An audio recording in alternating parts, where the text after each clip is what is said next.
People whose partners did a complete 180 after marriage. What's your story? He was the quiet, nerdy type and was actually pretty sweet. He loved anime and video games, but he did not play excessively like some people, maybe an hour before bed. He was attentive, and we loved spending time together. He had a child from a previous relationship, and the child and I got along well. His ex and I even became really close friends. Then we had our child. I was struggling badly with postpartum depression and postpartum anxiety. He said he was mentally checked out, and I was doing everything while also dealing with my mental health issues. Then, when things started getting better with having a child and getting more sleep, he became mentally and emotionally abusive and manipulative. He told me postpartum depression was just an excuse for being a bad mother.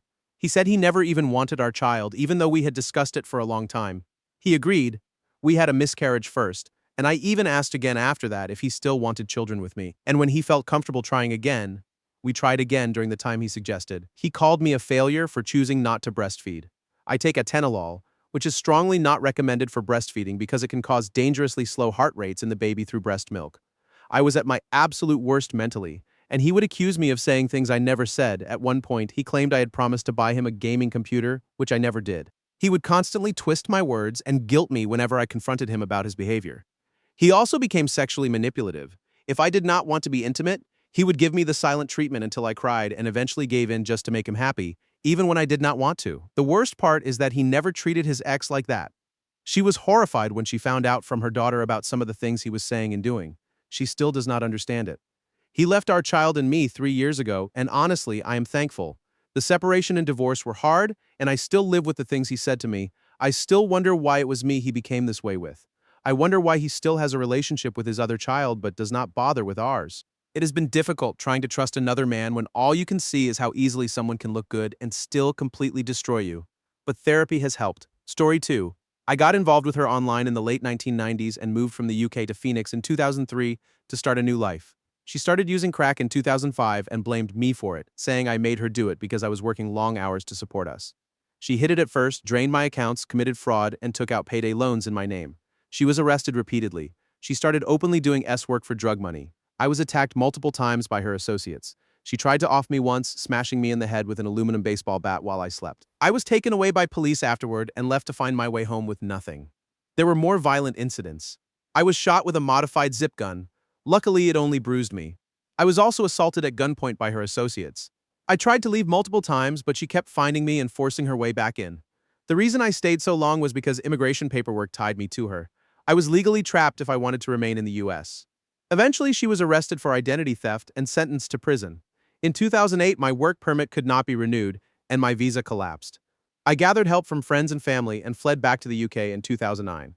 Later, I learned from her family that she had a hidden drug problem long before I met her, and they had been threatened with silence. In short, she went from blushing bride to something completely unrecognizable. I survived. Story 3. My husband completely baited and switched in many areas. He said he was unable to have kids, then changed his story after we got married. When we were dating, he was always freshly washed, had clean breath, and kept an uncluttered home where everything had its place. Now that we are married, he will literally sit in his crumbs and trash just to watch TV. He gets angry if I ask him to wash up so we can be intimate, and when I take long trips, the dirt, cobwebs, and clutter build up everywhere. He used to plan everything carefully and set up each day before the current one even ended. After marriage, he stopped planning anything unless it was a sporting event he had to attend. He took me on lavish dates that did not seem unusual for his income, even though he still made less than me, but most men did back then. Later, I found out it was actually his father's money. He also lied about having no photo albums from childhood. He said his ex had thrown them out. I believed him because I also have very few memories from childhood due to other people throwing away my belongings. When his father died, the photo albums came out while preparing for the funeral, and I learned the real reason he never showed them to me. His parents had once belonged to an extreme political faction in their country, and I would never have married him if I had known that history. Add to that the constant lying every single day about things that do not even need lies, along with a series of emotional affairs. Even after our marriage counselor tried to explain that they counted as emotional affairs, he still believed that because there was no physical relations, it was not cheating. I guess anyone can understand why I'm planning my exit. Story 4, not me, but my grandma. She met a wonderful Indonesian man. He cooked all kinds of different foods for her, and she helped him with his English. His family sent her all kinds of beautiful gifts. He started pressuring her for marriage pretty fast after 3 months, and my Grammy, being Catholic and very religious, agreed. This was in the 60s, mind you. The day after they got married, they were flying to Indonesia for their honeymoon and to visit his family. He had been snappy with her all day, but she assumed he was nervous about flying. She wanted to get something to eat, and his exact words were, "You don't need any food, pig." It only got worse. When they got to Indonesia, his family started asking for money, and her husband said her money was now his and proceeded to write a check for half of her savings. He would not let her eat more than a few bites of food before insulting her, and the rest of the time, he pretended like she did not exist. She said as soon as she got home, she immediately filed for divorce and had to move because the guy kept coming to her apartment and cursing at her through the door. It was such a horrible experience that she swore off dating for 10 years until she met my grandfather at 32, and he treated her like a princess. They were married for 45 years before he passed away. Story 5. This happened to my sister-in-law. She had been best friends with Ernie since they were kids. After they both went through divorces in their mid-30s, they leaned on each other and eventually realized they were in love. We were all really excited when they got married, because he already felt like family. A few months after the wedding, he quit his job. No explanation, he just quit. My sister-in-law makes good money working for the prison system, so she was able to support them, but they had to cut out all extra spending, except he refused to do that. He drained her entire savings account, buying dirt bikes and a camping trailer. Then he moved his 15-year-old daughter into the house without discussing it with her. He rehomed the cat that had been a gift for her daughter from her father. He claimed he got a janitorial job at a 24-hour gym, but he was really just drinking in the parking lot all night. The final straw was when he got a cash advance on her credit card and used it to put a down payment on a brand new truck. They had been best friends for 3 decades. He was not the random guy she met at a bar. She thought she knew everything about him. I have never seen such a shocking bait and switch in my life. Story 6. My husband had red flags before we got married, but I was too infatuated to fully see them. The biggest issue was that nothing was ever his fault, and there was constant gaslighting. He told me he had a learning disability, not intellectual, but that he did not process things correctly. So when he gaslit me, I would try to carefully explain what actually happened, genuinely thinking he might have misunderstood. Those conversations would escalate into huge fights. I was concerned and trying to clarify, and he would get more and more angry until I stopped talking. Outside of that, he was supportive. He cooked dinner every day and surprised me with thoughtful things until I married him.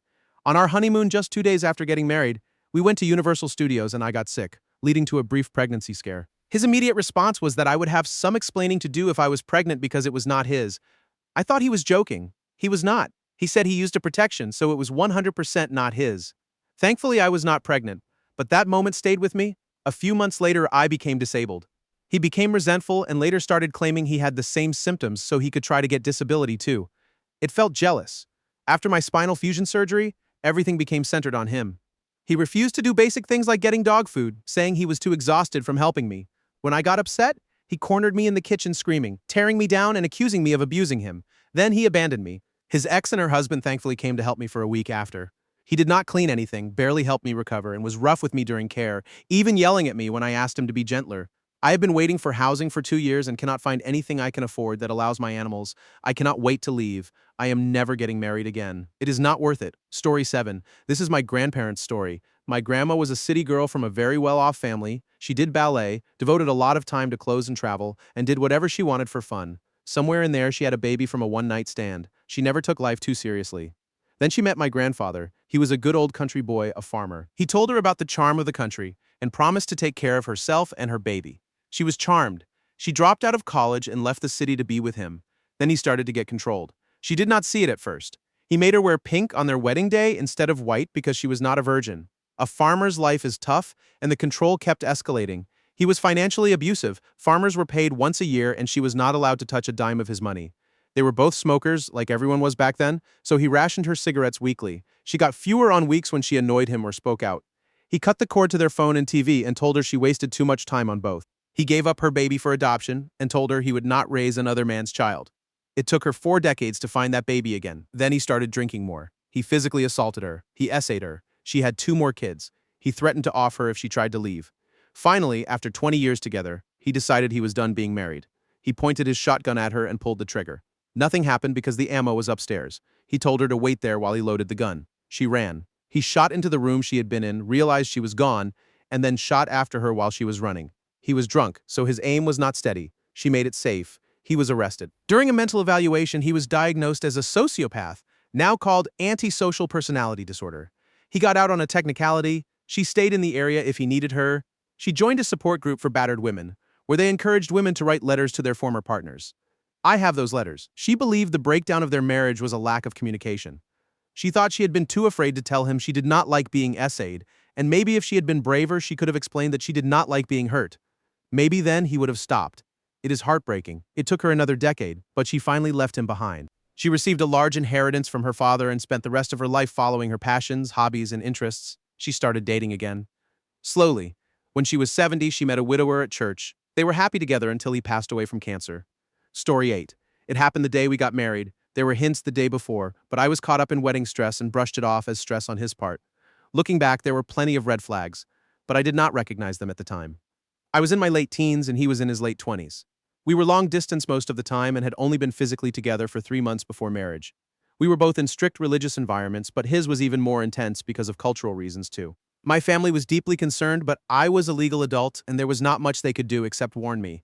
The moment we got married, he changed. It was such a dramatic shift that it felt like a completely different person had replaced the man I thought I had married. He went from sweet, kind, romantic, and understanding to controlling, harsh, and demeaning. He went from acting like I was wonderful to acting like I was unbearable. He had no respect for me. He treated me like I was stupid. He got angry when my opinions did not match his. He got angry when I was sick or pregnant and could not function normally. He got angry that I was upset about his anger. When we moved to my country, we lived in poverty because he wanted to send huge amounts of money home to his family and refused to do what was necessary to transfer his license so he could work. He would take important things from where I had put them and hide them, then convinced me I had been careless and lost them. Later, I would find those things in strange places where I would never have put them, and I would just assume I was irresponsible and disorganized. Years into our marriage, he admitted he had done it, and suddenly all of those moments made sense. He was impossible to please. No matter what I did or said, it was wrong even if I repeated exactly something he had said before or did exactly what he told me he wanted. There was a certain look he gave me often. The only way I can describe it is like I had murdered his mother. It was that hateful. And there was worse. Eventually, he became emotionally cruel to the kids too. I knew fairly early that the marriage would be difficult, but each new incident was something I never imagined he would be capable of. Story 9. My partner of 5 years was very thoughtful and caring. It was the first relationship I had been in where I felt like someone was truly trying for us to last forever. He was deployed to Afghanistan not long into our relationship, but we stuck it out together. He medically retired with a 100% VA rating and moved in with me shortly after. Because of his rating, he was making enough money to pay half of the bills, and technically did not need to work. He had the entire day to himself, while my job required me to work 10-hour shifts. The difference in our daily lives started to cause problems. I would come home exhausted, and he would be waiting after not speaking to anyone all day. I tried to get him involved in volunteer groups and veteran groups, but he was not interested. His life became sleeping in and gaming all day. He also started going down the right-wing pipeline, which was the complete opposite of his political views when we first met. He would say I was not putting in enough effort and that I should wake up early before work to make him breakfast and do things like that. I kept trying to make him happy, thinking he just needed time to adjust to life after the military. Eventually, I felt more like his mother than his partner, and it completely killed my libido. He became angrier and demanding over time. He would explode over the smallest things and follow me around the house, screaming for hours until he got some kind of reaction from me. It was a terrible way to live. We eventually ended things, but watching someone I loved so deeply and sharing so many good memories with turn into someone I could not even recognize left me pretty traumatized. I have only recently been able to talk about it. For a long time, I struggled to accept that I may never know if it was PTSD, the medications, the difficulty of adjusting to life after the military, or him becoming radicalized that changed him so much. Story 10. This is me. We dated for 2 years before we got married. The minute we got married, her personality changed completely. I had no idea what was going on, but I had married her kids along with her, and I chose to stick it out because I'm not a quitter. That lasted 12 years. When there was absolutely nothing left of me, she finally left strangely. In the parking lot after the divorce proceedings, she was back. The woman I dated was back. She changed completely again. It was heartbreaking. It turns out she had undiagnosed borderline personality disorder, and I did not know what it was or how to handle it at the time. I ended up with a PTSD diagnosis because of it. 8 years later, I'm finally relatively back to normal.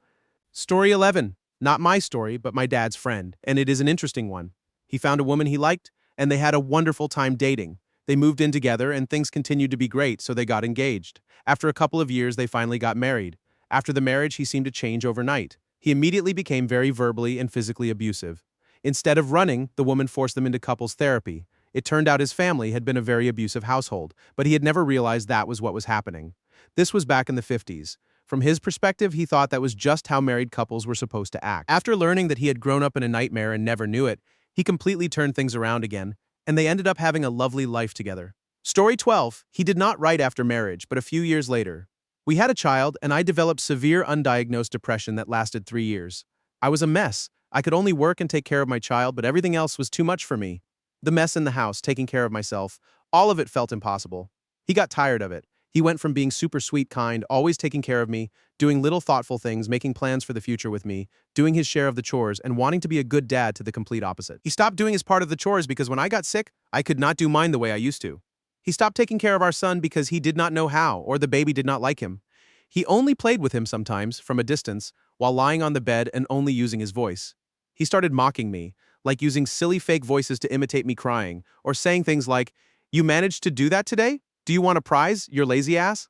Whenever I managed to do something despite my depression, he criticized everything I did, constantly, almost every 5 minutes. He started saying my depression was fake, even after I got an official diagnosis. If I asked for 1 hour a week for myself away from the baby so I could clean the house more easily, he would say I hated our son, that I just wanted to get rid of him, and that I was a bad mother. He only did things for himself, his meals, his laundry, his holidays. He told me I was only using him for money. He made twice as much as I did, but I paid for all the household things like furniture, all the groceries, half of the shared holidays when we still took them, and half the bills. He only paid the rent by himself. I got treatment from my psychiatrist with strong medication and therapy. After 6 months, I slowly stopped the medical treatment because I was starting to feel like myself again. I was able to defend myself and make him face his responsibilities that he never helped me during my illness, mocked me, did not help with our son, and never started helping again even after I recovered and was doing my share properly. He did not like that and became even worse until we eventually divorced when our son was 4. I went from crying 2 or 3 times a week and living with constant fighting and silence to living alone and being happy. It has been 3 years since the divorce, and I have not cried once. He chose not to have our son 50-50. Instead, he has him every other weekend, but it is his mother who handles all the real responsibility. He just plays with him. Story 13. My wife and I were happily married for 4 years. In 2024, she suddenly converted back to Christianity because of some of her coworkers. She was raised Christian, but in college, she had distanced herself from it. Home life became judgmental and exhausting. Intimacy stopped. Everything became about God and the Bible, and nothing else seemed to matter. I tried giving it time, but nothing changed. I tried to hold on for about 10 months before I finally gave up. We are now in the process of filing for divorce after arguing over whether divorce is morally acceptable. An uncontested divorce is a lot cheaper, especially since we are already separated. Fortunately, we do not have kids. Story 14. Mine had signs of being emotionally unstable from the beginning. Everything got worse when his mother had a stroke, which he somehow made all about himself. He would either rage in self-pity or become extremely angry with me even though I was trying to help. He was always drunk at some stage, and rage usually followed, throwing things, saying the cruelest things possible, and just being a massive a-hole. I learned not to cry because if I did, he would only get worse. He always thought of himself as a good and nice guy. The fact that he had to keep saying it told me more than the words themselves. I should have listened when he told me about his only other ex from 10 years earlier, left after he accidentally handed her because he thought she was cheating on him. She chose to call his mother instead of the police. I chose the police in the end, but I did not press charges even though he was moving beyond intimidation. I truly hope he never traps another woman by playing the victim. This man was raised to believe he was an excellent manipulator and great at breaking people. His own parents told him that. They also taught him that all women were gold diggers after his money. Story 15. Our marriage did not completely change until we had our first child. Once our child was born, the focus shifted from our marriage to our child and her family instead. What made it worse was that during this time, I allowed my mother-in-law to move in with us, with the understanding that she would help around the house. Instead, she just sat at home all day watching TV, eating our food, and turning the air conditioning up all day because she did not have to pay the power bill. It has been over 10 years now, and she is still here. She even decided to retire with only a small Social Security payment and no retirement savings. While living in my house, she never saved any money, even though she did not have to pay any bills because she has a spending problem. Now, I cannot get her out because I have been told she cannot afford her own place. What frustrates me most is that she constantly spends beyond her means by financing purchases and buying random junk. She keeps leasing cars even though she barely drives anywhere. I'm at my break point. I have told my spouse how I feel, but it does not seem to matter because somehow I am seen as the problem. I have lost my privacy, my personal space, and I'm constantly miserable seeing her in my home. I have been thinking about divorce, but my child is the only thing holding me back. Story 16. Mine ended before we even got to the wedding because his parents were constantly micromanaging everything, and he could not protect me from their abuse. He could not handle the distance after I broke it off, and honestly, I was not doing well either. 2 months later, for some reason, we gave it another chance. This time, something changed. He was a completely different man. He had strong boundaries and chose me over everyone and everything. It was unbelievable at first. I kept waiting for his parents to manipulate things and ruin everything again. Fast forward, we will be celebrating 2 years of marriage in October. I live in the family home with my in-laws, have a great career, and I have never been happier. He made sure nothing came between us and pushed me to chase my dreams. I am grateful for this angel of a man every single day. Story 17. I was in a dead marriage until 3.5 years ago. My wife at the time decided she wanted to try again in our relationship. I thought she was trying to better herself as a person. Within a year, she got plastic surgery, got into motorcycles, and started meeting random guys from TikTok. Then she decided it was too hard to keep trying, so I initiated the divorce. It was so strange watching someone change so drastically. It felt like watching the person I had known disappear, and someone else was living inside her body. The grief still hits me sometimes. I'm sure I'm the villain in her story, but I believe she failed to figure out who she was during our time together. And because of that, she failed to truly show up in the relationship. I'm glad to be free of that and have discovered and grown a lot myself since then. I'm hoping for better days. Story 18. My partner was always super empathetic and considerate before we got married. A few years after marriage, she decided to cut communication with my immediate family and even some of her own family over minor disagreements. It felt like she had given up on maintaining every relationship in her life, including ours. She started drinking more and would wake me up in the middle of the night just to drunkenly scream her problems at me. During our last year of marriage, she snapped at me multiple times trying to do the things our couple's therapist suggested, like trying to make a bid for her affection by suggesting dates or quality time together. The final moment for me was when we went to see The Whale starring Brendan Fraser. It was his first movie in a long time, and I was really excited to see it. After the emotional ending, she immediately started making immature jokes and laughing with her toxic friend who came with us. A couple sitting in front of us turned around and glared at her. She noticed and still kept being disrespectful. Something about that moment made me realize the caring, loving, empathetic, and compassionate person I loved was gone. I asked for a divorce as soon as we got home. Over the next month, she never tried to apologize or figure out the real problem. She cried about not wanting a divorce and about how her biological clock was ticking before the month was even over. She told me she was already on Bumble. Later, I found out through a friend that during that same time, she had been telling her friends a long list of demands I would need to meet before she would even consider staying married. I also found Reddit posts where she talked about me like I was some kind of leech, like I was intentionally taking advantage of her. She found out I had unblocked an ex on Facebook out of curiosity. There were no messages, I had only unblocked them, and she used that as proof for the divorce when talking to her friends. It took a few more solo therapy sessions for me to finally accept that I could not make her understand what was wrong or what we needed. Letting that go and moving on was incredibly hard. It was wild to me how she could completely turn off her empathy. During our last year together, she became a cheap, self-centered version of herself. I do not know what made her snap, but even after months of therapy together, she only seemed to get worse. I was not perfect either. I had my own struggles and depression that I know affected her deeply, but I never stopped trying until she made it clear she was done. You cannot have a relationship by yourself. Despite everything, I still hope she is doing okay. Story 19. He used to support my ambitious nature at work. Because of my field, I often worked long hours and caught up on chores during the weekend. Before marriage, he was supportive. After marriage, he would start fighting every time I came home late from work. He said his thinking had changed because he was able to earn more by working less. Keep in mind, when we first met, I was earning more than him. I ended up quitting my job to focus on the relationship.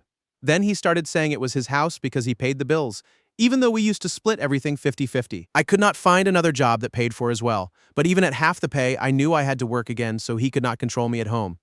I have moved out now and will be filing for divorce soon. He pretended to be the person I wanted, and as soon as the papers were signed, he became his true self. Story 20. For me, it was after we had our daughter. I should have seen the signs for years that he was not going to be a good father, but I thought he would rise to the occasion.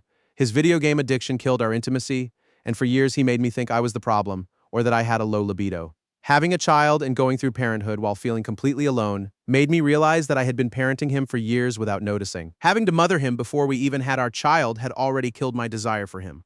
Whenever I brought it up, he minimized it and blamed me. I tried to schedule counseling, but he shut it down because there was nothing wrong with him. He is a selfish partner and a terrible parent, and I hate that I had a child with a man-child that my daughter now has to see as a warning instead of an example for a future partner. Somehow he also managed to cheat on me and blamed me for all the problems in our marriage. Apparently it was my fault because I was not interested in his unsheared, unromantic advances. Now that we are getting a divorce, I realize my libido is just fine. I learned a very important lesson. Never have children with a man who demands pie for dessert without buying any ingredients or preheating the oven. This is not about pie. LOL, I'm with someone new now, and my daughter notices the little differences like my new partner helping in the kitchen without being asked, and both of us working as a team with parenting. She is only 6. Story 21. He started creating distance between us and intimacy fell off a cliff. A year later, I got pregnant, and that is when the real complete change happened. He became paranoid about me as though I was out to get him. He stopped supporting me in any way, and became emotionally abusive. It turns out he likely has borderline personality disorder and wore a mask for about 5 years until he could not maintain it anymore. Now we are getting divorced. Story 22. Not me, but my friend. Their partner misled them about how involved their parents would be in the marriage. Within 1 month of getting married, my friend was expected to provide their in-laws with a lot of emotional and physical labor every day. Their partner demanded that my friend clean the in-laws' house, fix their money issues, help manage their unruly adult son who was a complete sponge, and more. The in-laws would show up unannounced multiple times a week at their home, even though they lived 1.5 hours away. Before the wedding, they had only met the in-laws maybe 4 times in 2 years. Story 23.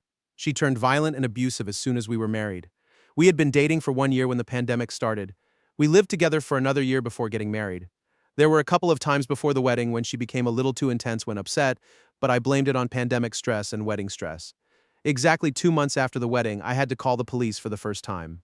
I had to call them 6 more times over the next 4 months. 6 months and 2 days after the wedding, she was taken away in the back of a police car for the last time. I got a protection order and started divorce proceedings.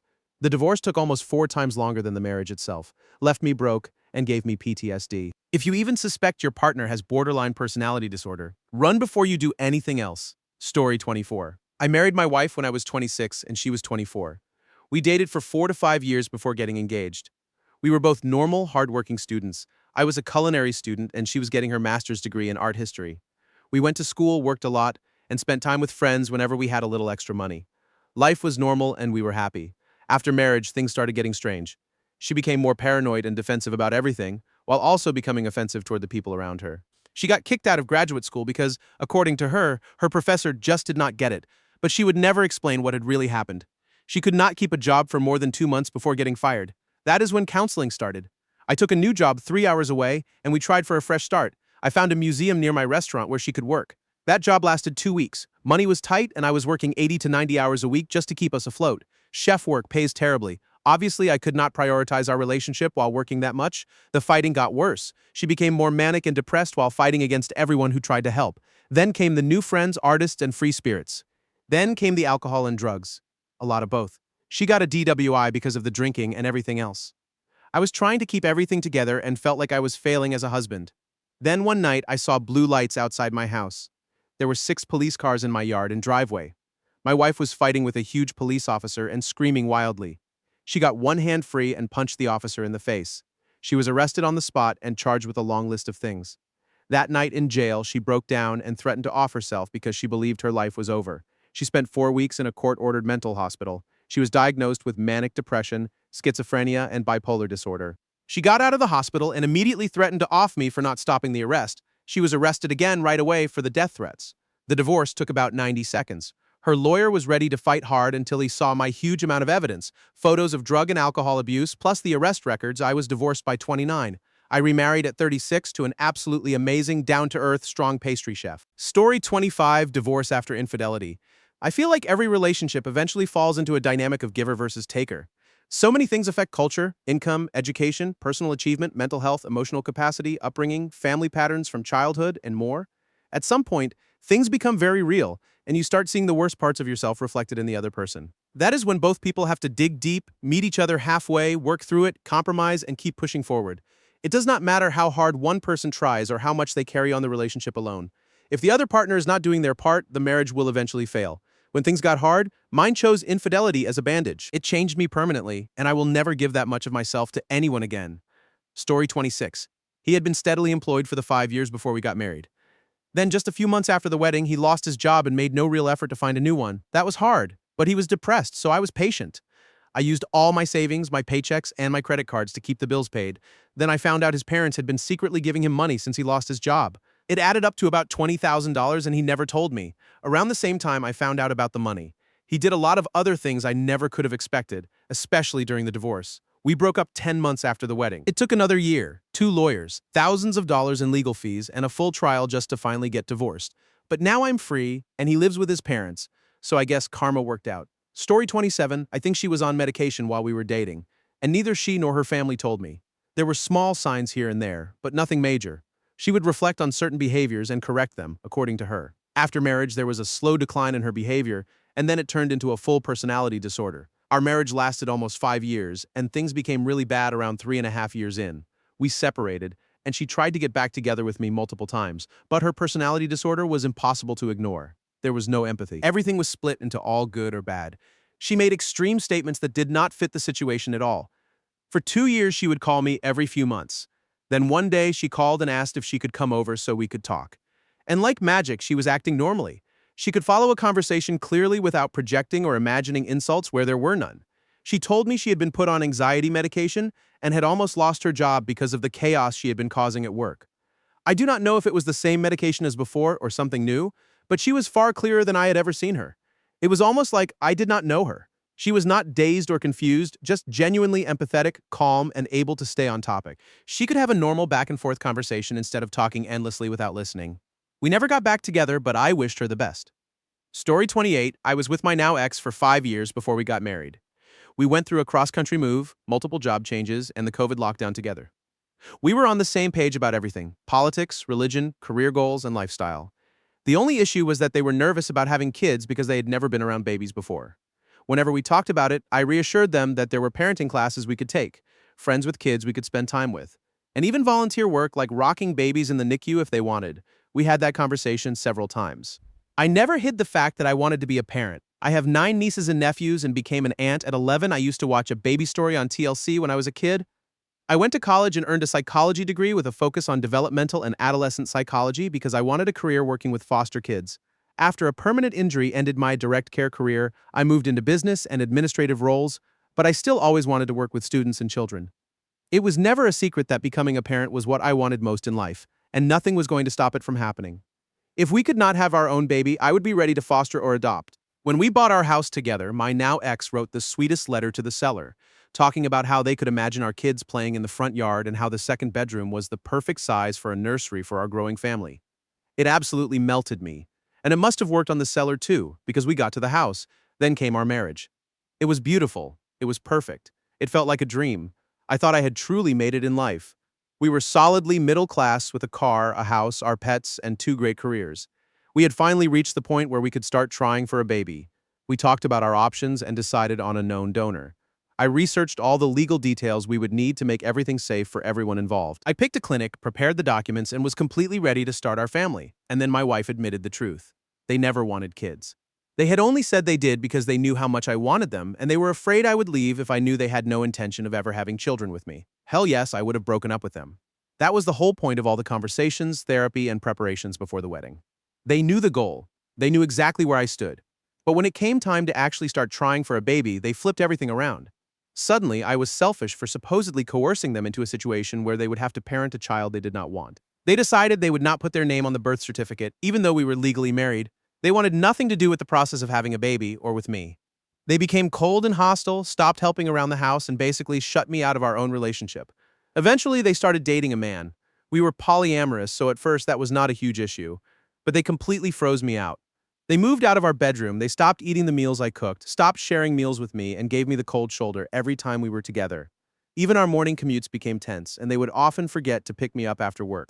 We had sold my car before the wedding to save money since we worked in the same building and commuted together every day. It all ended in divorce just 3 short years after our wedding. Ironically, the man she started dating already had a child of his own.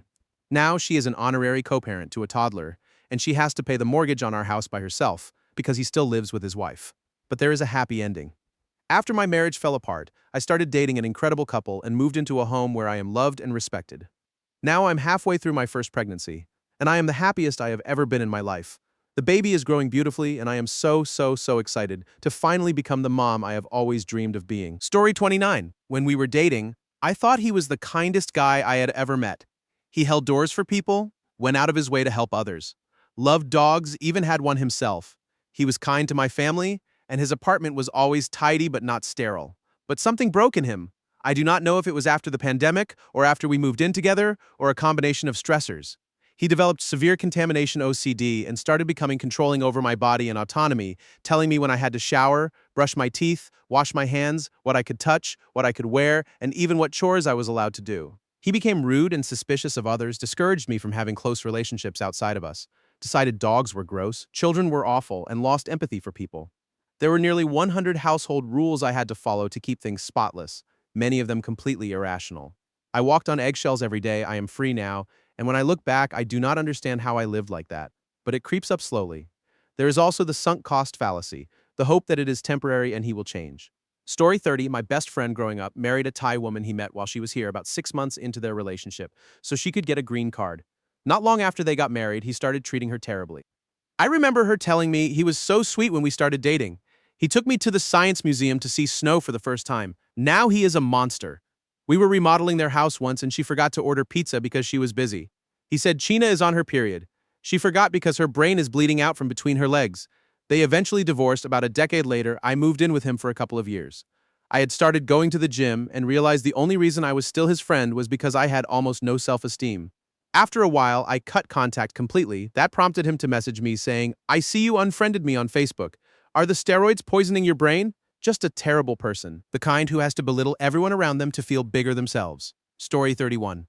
He was a good partner, provider, and father. We laughed, got along, and felt like friends. It felt like a really nice life. After our second child, he got depressed, or so I thought. He stopped helping. He had 4 months of paternity leave and did not help clean because, according to him, I needed to learn how to do it by myself. He cooked, but that was it. He would not help with our second child because the baby just did not like him, so he never even tried. I barely slept. I stopped taking care of myself. I was miserable. Our second child was an extremely difficult baby, and it felt like I was a zombie doing everything. Childcare, housework, everything. He did not even try to help and was often almost mean to it. Very distant. He spent over 8 hours a day gaming and would refuse to help at certain times because of game events or live quests. I had my tubes removed after 2 scares of cancer, and we had decided that 2 kids were enough. He did not really help with my recovery either. It was not extremely invasive surgery, but I still had to handle everything for the kids. My sister suggested he might be having an affair. I refused to believe it. Despite everything, I still thought he would never do that to me. I went through his phone and found out he was texting multiple women from his game, paying cam models, and exchanging messages with female coworkers implying physical relationships during business trips. Years later, after couples failed counseling, we are now divorced. We have been separated for almost 3 years and divorced for nearly 1. He now denies having physical relations with anyone and claims it was only one texting incident. He even told his new girlfriend that I divorced him just that one time. It feels like I do not even know him anymore. And if he had not become so cruel and unstable during the divorce, I would have pushed for a medical evaluation because if someone told me he had a brain tumor, I would believe it. It really felt like after our baby was born, he completely flipped 180 degrees. Story 32. I'm a feminist from a Western country. I met and lived with an Arab Muslim man while living in the Middle East. He was very relaxed about our religious and cultural differences until we had to get married to meet visa requirements for my country. I swear, the moment we got home from the wedding, everything changed completely. I stayed for 2 years to fulfill visa requirements, mainly because we had children. I'm still not sure what he thought was going to happen. It was like he expected my entire personality, values, and identity to just disappear overnight, and for me to become a fully compliant, obedient wife. That did not happen. Story 33. First wife. When we moved in together, our place was the social hangout spot. Friends would drop by often unannounced, and we all got along well. A few days after we got married, some friends stopped by to congratulate us again. I went to the kitchen to get drinks. When I came back, they suddenly said they had to leave after only a few minutes. I found it strange, and even my wife said it was odd. Later, when I told one of those friends I was getting divorced, he said good. He explained that while I was in the kitchen, my ex told them they needed to leave and not come over unannounced anymore. She apparently showed them her ring and said it meant she was in charge now and things had changed. Story 34. We were together for 12 years before we got married. We were both introverts and rarely fought. When we did, he would back off if things got too heated. After marriage, things changed. We started fighting more and he became meaner, yelling, mocking me, being defensive. For context, his parents fought constantly in front of him in very toxic ways. We even lived with them for a year, so I saw it firsthand. I think he fell into what he thought marriage was supposed to look like. He is still, overall, a decent guy. After things cool down, he listens and understands. It has taken 6 years of marriage to unlearn it. He is finally starting to notice it in real time and stop himself. 6 years of work, and even then, he is one of the better ones. Story 35. We got married in 2005. Almost immediately, she changed, became distant, and avoided me, giving excuses about work and other things. After about 3 weeks, I insisted she tell me what was wrong. She said, "Love is just a feeling, and I don't feel it anymore," and then she left. It was so sudden, I mostly felt numb and also embarrassed. It was the second major heartbreak of my life. I thought I was finally moving forward, but instead I spent years doubting myself and relationships. I'm 55 now, no kids, no prospects. The last time I had physical intimacy was 10 years ago, and I just felt empty. I still do not understand how someone can say they love you and then decide you are nothing without even an explanation. Story 36. We did not even get married. My ex and I lived together for a while before we both lost our jobs. My family was in a literal cult, so we moved in with hers. The moment she returned to her old environment, it was like she stopped trying altogether. She stopped trying to connect with me, stopped making time for me, stopped being kind or funny, stopped treating people like equals, and stopped managing her mental health and medication. She was always a racist, unfaithful narcissist, but I did not fully see it until then. It wore me down too, and I became my worst self during that period. I put 4 years into that relationship and will never get them back. I hope she has improved. Everyone deserves better than what she became, including her. I hope she never gets another person through that again. Story 37. I married my first real girlfriend because I am a shy introvert. I provided for her, excelled academically, and built a career. She never stuck with an educational path, never held down a job, and complained about being a housewife while I worked myself to exhaustion as the sole income and paid every bill. She eventually found more fun in cheating with an Uber driver and using messaging apps to send explicit content to strangers. She now lives in a homeless shelter for women while I have sole custody of our son. He is the only thing that keeps me functioning. I am burnt out, lonely, and depressed. Dating apps are useless, and I refuse to waste money on them. I have no other adults to talk to, and I'm struggling to keep going. That is where I am. Story 38. We did not marry, but there was a major 180. I had a colleague who seemed perfectly normal. High-flying career, head of department, good-looking, well-groomed, put together. He did drink a lot socially, but nothing alarming. We got together after knowing each other in a work context for about a year. Then reality hit. He was a full-blown blackout alcoholic who also abused prescription drugs. After a month, my managing director called me while he was on a shoot in India. He had apparently had a seizure due to substance use and endangered the entire production. The company asked me to go there to manage him and keep him away from clients. After we returned, things got worse. One night he flew into a rage, threw food everywhere in the house, and I left and never went back. He never physically harmed me, but it was clear staying was a mistake. I left the company soon after for a better opportunity. Over the next year, I heard he completely unraveled at work and was fired. About 10 years later, he died of a heart attack in his early 40s. Story 39, together for 7 years. We got married in our late 20s. A few months before COVID hit, she started smoking a lot of weeds and developed psychosis. She asked for an open marriage. She got into explosive fights with all her close friends and family. She stopped working and stopped going to grad school. She became convinced one of my very gay colleagues was in love with her and started stalking him. I moved out of the house we bought together after she became violent and emotionally abusive. She abandoned the home and became homeless, cycling in and out of institutions. She was eventually diagnosed with schizophrenia and bipolar disorder. She could not attend the divorce hearings because she was either in jail or hospitalized. We were finally divorced without her presence several months after filing. Life is so much better now. I am remarried to a woman I met while we were separated. We have a great relationship and recently welcomed our first child. Story 40. I lived abroad on a tropical island off the coast of Africa after college. I met a beautiful older stranger and fell in love very quickly. We got married after only a few months. I call it tropical island syndrome. I was young and naive. He was charming, encouraging, and understanding. We spent our days on the beach talking, learning, and exploring. It was only after we moved to his home country and got married that I learned he was a chronic gambler, addicted to casinos and spending 12+ hours a day there, and a habitual liar. I still do not know if it was all an act or if part of him truly believed he could be that man. That is how I became a cautionary tale for people who think it cannot happen to them. Story 41. We were together for over 4 years, with marriage intended as a final step before starting a family of 2 or 3 kids. Wedding night, she stopped birth control and we tried immediately.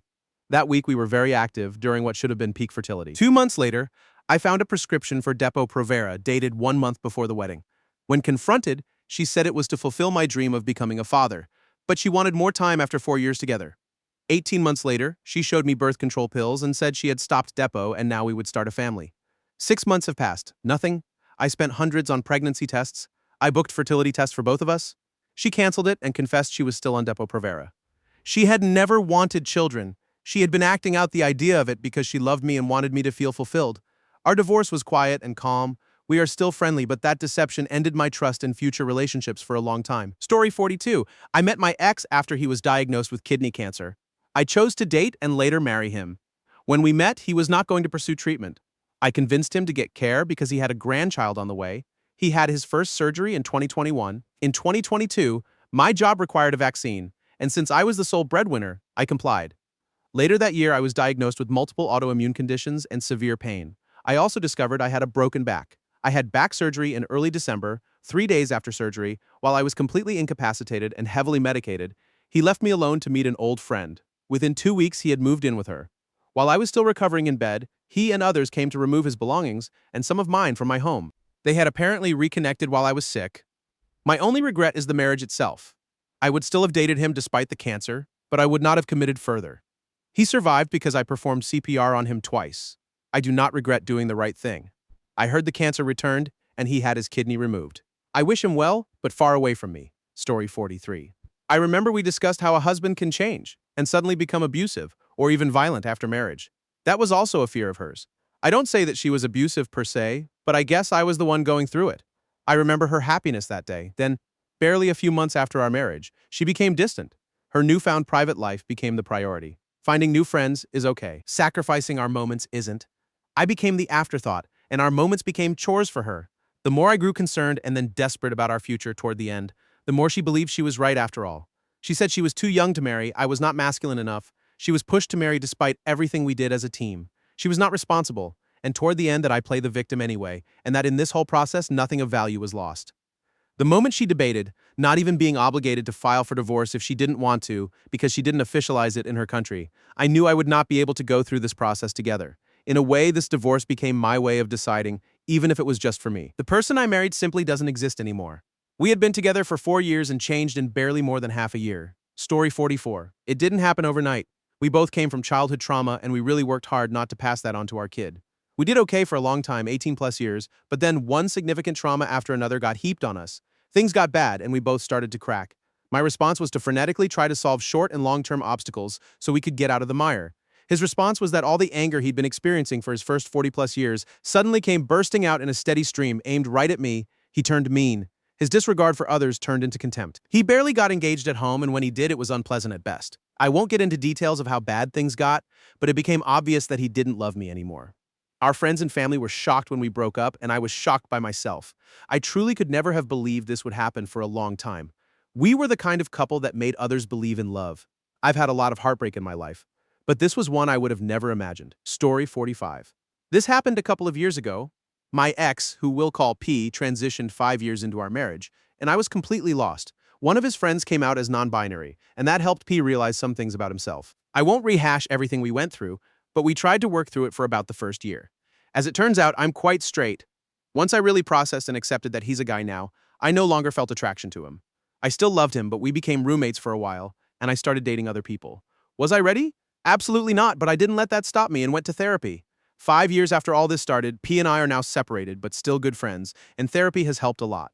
I'm in a relationship with a lovely gal now who knows everything about my past and isn't threatened by P, and everything's turning out pretty well for me. P lives in another city now with his dog and seems to be having fun, though challenging time, figuring out what he's looking for in life, and I wish him the best. Story 46. It is true that there is a food that kills a woman's libido: wedding cake. We went from being loved up and doing things for each other without prompts or expectation, to me being the cook, cleaner, maintenance man, bill organizer, and 90% of everything else, and her being the sofa ornament on her phone. Reciprocation became expectation, as I had set the standard, with no reward. I always maintained that I would touch it out as long as the good outweighed the bad. That balance shifted 2 years ago, I called it. She broke down and couldn't understand why, nor accept any responsibility. We officially received our divorce last month. Settlement on assets occurs at the end of this month after 14 years together. I have actually never been happier. She is getting a crash course in adulting. I'm ready to move on and begin the true healing process, surrounded by people who saw what was happening but said nothing until I realized it myself, then supported me unconditionally once I did. It gets better, but you need to be selfish and embrace and take what you need to make your life the best it can be. Story 47. I married a man at 33, my second marriage, who treated me and my girls like queens. On our honeymoon, I thought he was joking when he said he would beat up the desk clerk if they didn't get us a better mattress. I woke up with back pain. A few days later, when we took the girls camping, he was teasing my oldest by putting sticks in her long hair. She was very proud of keeping her hair nice. I pulled him aside and asked him to please stop as she was getting upset. He went into a rage. He was throwing everything we had just taken out of the camper back into it. We left and he tried having a conversation with the girls about how he and I couldn't get along. I stopped that conversation immediately. I was told I was a bitch and a troublemaker. My daughters witnessed him intimidating and verbally abusing his invalid father, and they were too scared to tell me until we left the house. It just got worse quickly. We were divorced 6.5 months later. The best thing I ever did was leave. Thank you for watching. If you enjoyed this video, be sure to give it a thumbs up, subscribe, and hit the bell icon so you never miss an update.